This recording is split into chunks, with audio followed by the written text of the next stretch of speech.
Welcome to Network Africa. Coming up on the program, Israel is ready to help Africa in the war on terror as terrorism continues to grow on a global scale. Then the International Organization for Migration confirms that as many as 110,000 migrants have crossed to Europe this year. And later on, taxi drivers in Cairo protest against the operation of taxi services Uber and Careem.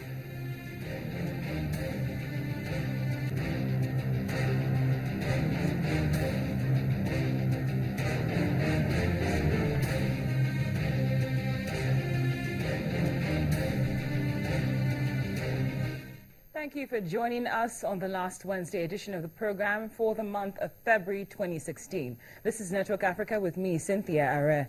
President Jacob Zuma of South Africa has confirmed that come the 1st of April this year, South Africa will pull out its troops from the Darfur region. What this means is that all peacekeeping operations courtesy of South Africa will come to a halt. Here's an excerpt of the statement released by the Office of President Jacob Zuma. Now, he says members of the South African National Defense Force were employed in Darfur back in 2008 as part of the AU-UN hybrid operation in Darfur. That's UNAMID.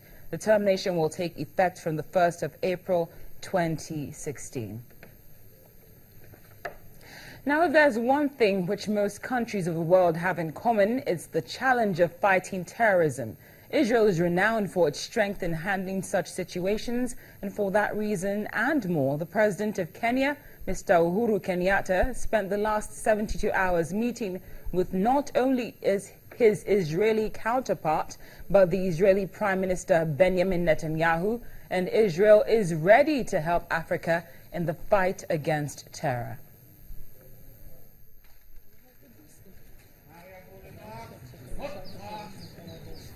The war on terror has gone global, and Israel is keen on partnering with African countries who currently struggle with the menace. Kenya is all too familiar with terrorism from Al-Shabaab, which has declared war on the East African country due to the presence of its peacekeepers in Somalia. Based on this, Kenyan President Uhuru Kenyatta met Israeli Prime Minister Benjamin Netanyahu on Tuesday, February 23rd, during a 3-day visit to the region. And Israel is more than ready to be a helping hand. Both our peoples have suffered at the hands of these brutal terrorists. We have no illusions about them. They want to murder our people. And we know that this is a common battle that we share with you, and we're prepared to do a great deal more. In fact, Israel is willing and prepared to work with African countries in our common battle against militant Islamic terrorism. I have to say that more and more African countries recognize what you recognize, that Israel is a unique partner against this extremism. President Kenyatta is optimistic that security cooperation is crucial in the struggle against violent extremism. We have no room for extremism. We must do everything that we can to protect the freedoms and the beliefs and the principles and the common values that we share. And we look forward to further strengthening our cooperation in the security area. We look forward to partnering with you and with the rest of the world in combating violent extremism. During an earlier meeting with the President of Israel, President Kenyatta was praised for his commitment to peace in Africa by his Israeli counterpart. The leading role you play in the peace talks across Africa is a sign of your responsibility to your region and your commitment to peace. I salute you. I salute you with the whole people of Israel and the Kenya people, and I salute the Kenya people for this strong leadership.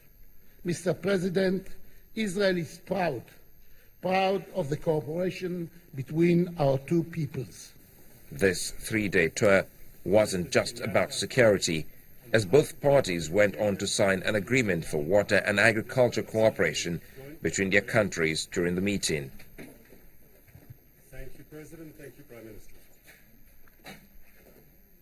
President Netanyahu is expected to visit Uganda and Kenya this summer in what would be the first visit by an Israeli Prime Minister to sub-Saharan Africa since Yitzhak Shamir visited 4 West African states in 1987.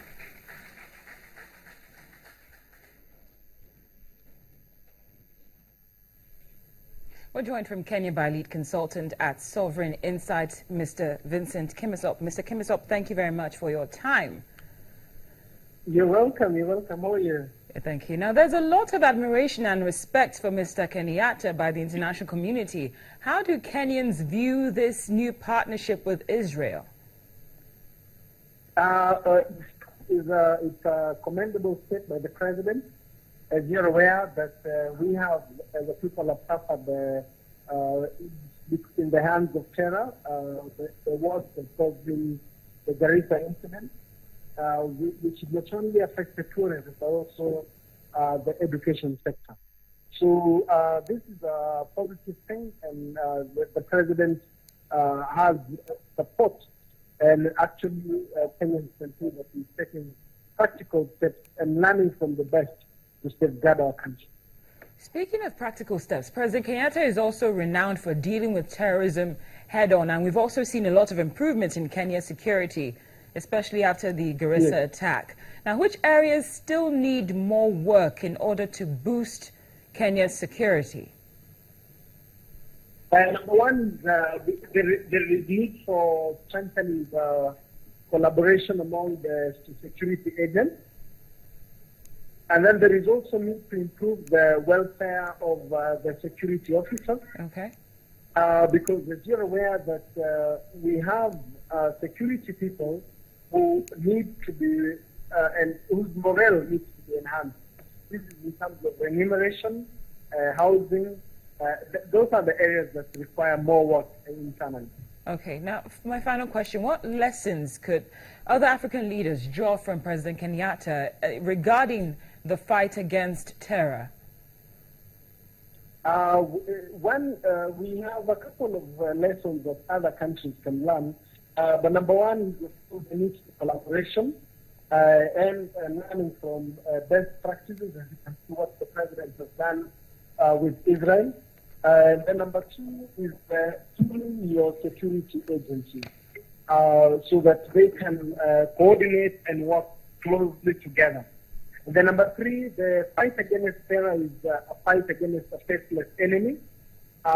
Therefore, the conventional approaches will not really yield success. So we have to have programs that de-radicalizes the young men, programs that empower them economically, and we're also programs that reshape and changes the culture and demonstrates that there is an alternative to violence. Well, Mr. Vincent Kimisop, lead consultant at Sovereign Insight, thank you very much for joining us on Network Africa.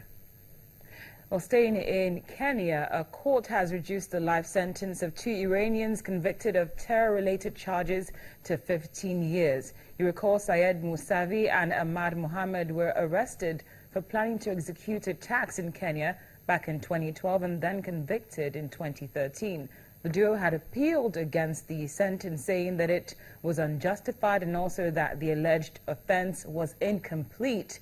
They had been convicted of plotting terror against Western interests in Kenya, and police interrogations further revealed that the two were to recruit more Kenyans into the ring and target a key installation in Nairobi.